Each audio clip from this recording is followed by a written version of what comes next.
I am sitting down to interview a true African American legend. Born in 1942, Abraham Watson grew up as the fifth child of 13 children with deep Southern roots in Burnt Corn, Alabama. Today, the 83-year-old retired big rig operator is finally living out his farming dreams. Hello, Abe. Hi, How are you? just fine. Wonderful. And did I pronounce your name right? Can you just say your name one more time for our audience? Abraham Watson, Perfect. And Abe, how old are you? 83 years old. 83 years old. And I was correct, you were born in 1942? Yes, Okay, wonderful. And so, what is your favorite thing to do as of right now? my favorite thing to do as of right now is to grow my own vegetables. Okay, is that something as an African American male that you were taught early on from your family roots to grow your own food? Yes, my family grew most of their food that they ate. I started growing myself when I came to California at 14 years old. I started growing vegetable probably after I reached after I got grown. Okay, so you've been farming for approximately what, 60 years? 60 plus. 60 plus years. Okay. And again, now where are you from? Point Corn, Alabama. Now, if someone said what is close to Burnt Corn, where would we direct them? What's the nearest city or the major city that we might all know? Another famous part of Alabama connected to Burnt Corn. The city that's closest to Point Corn that everybody recognizes Hmm. and hear about it is Mobile, Mobile, Alabama. Alabama. Okay, yeah, I've heard of Mobile, and I actually have some family in the Mobile area.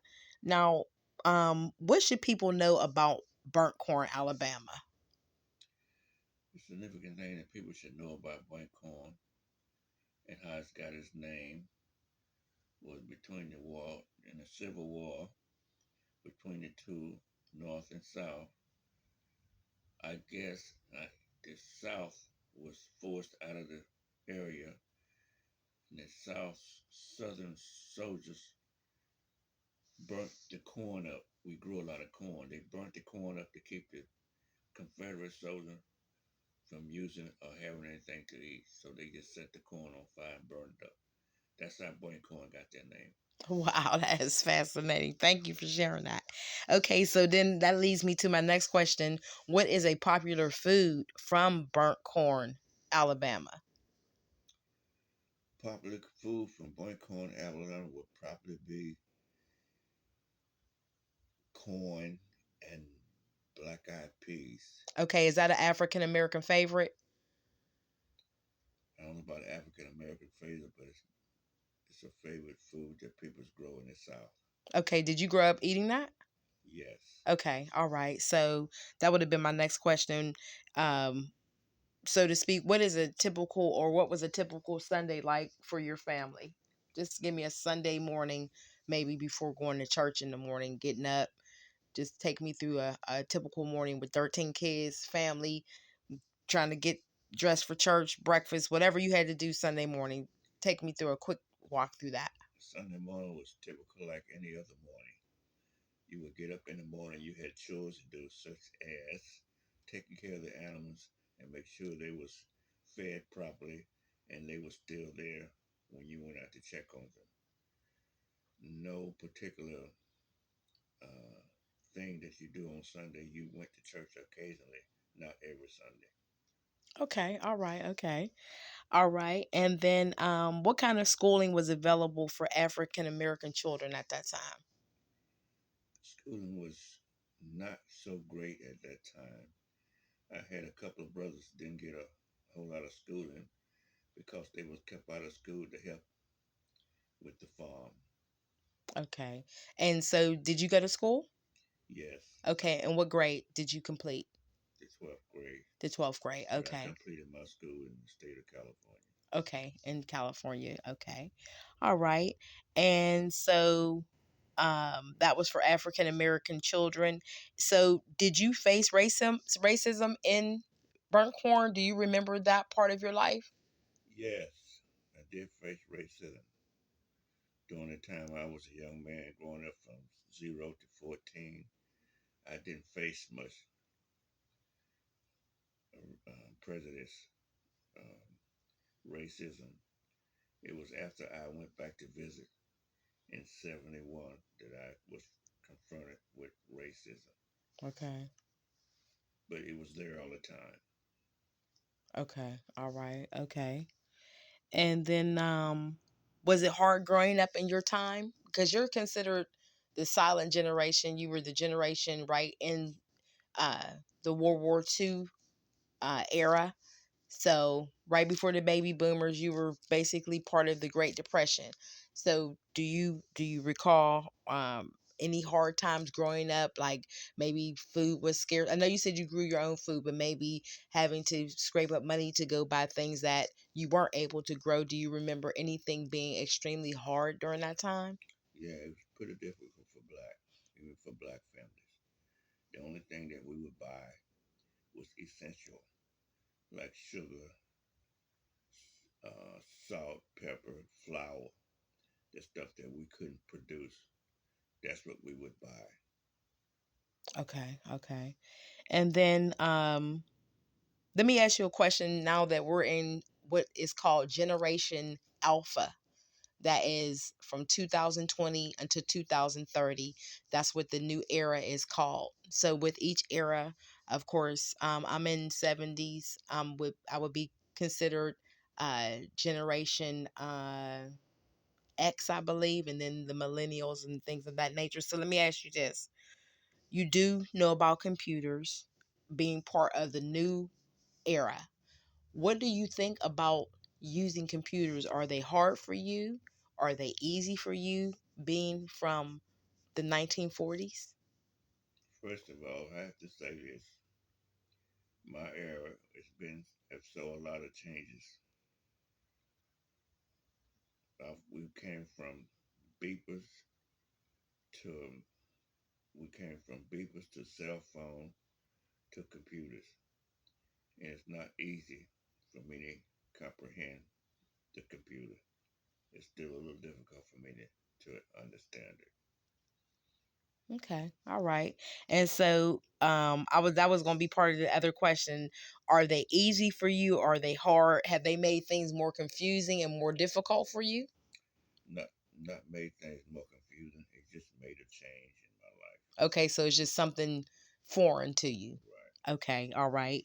Okay, and if you could take anything from 2026 back to 1952, say around the time when you were 10 years old, what would be one thing that is now that you would take back to then?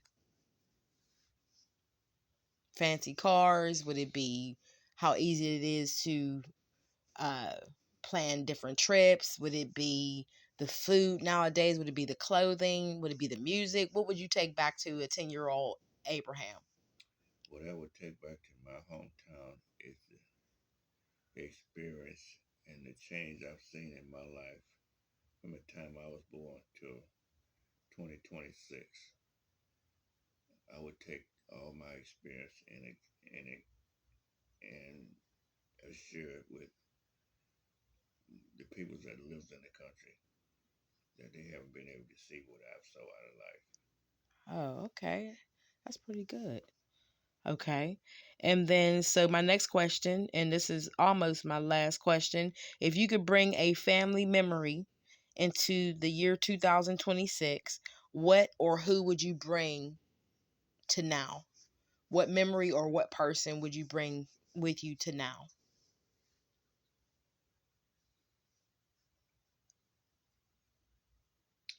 The person I probably would bang would probably be a young man that has no knowledge of how his food was raised, or how did it get on the table, Mm, uh, how someone grew it. okay. Now, Abe, are you fully African American or are you Indian? Mix. You're mixed, and what are you mixed with? What's your Native American mixture? I'm sure I'm mixed with uh, European, Oh, okay, okay, so a little different. black, and Indian. Okay, all right, okay, all right. I just wondered.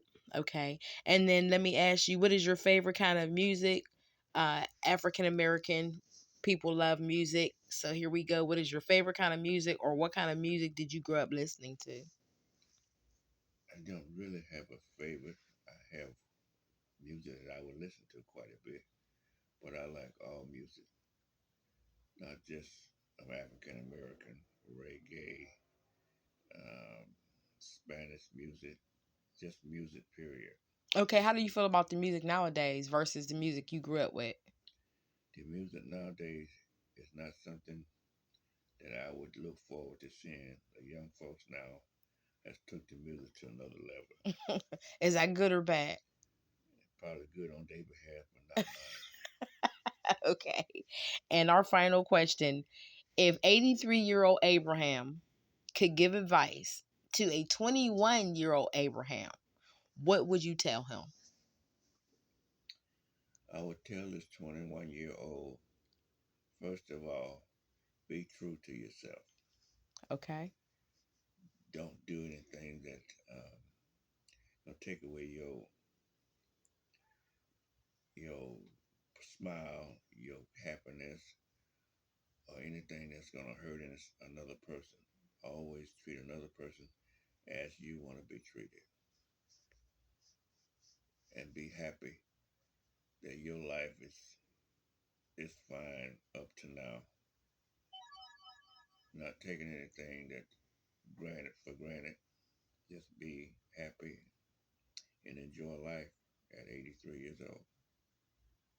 All right. Well, there you have it. We thank you so much, Mr. Abraham Watson, for taking the time out to interview with us. We love to hear about African American history. Thank you for being available, and we hope to see you again soon in the future. Have a good night. Thank you. Bye bye.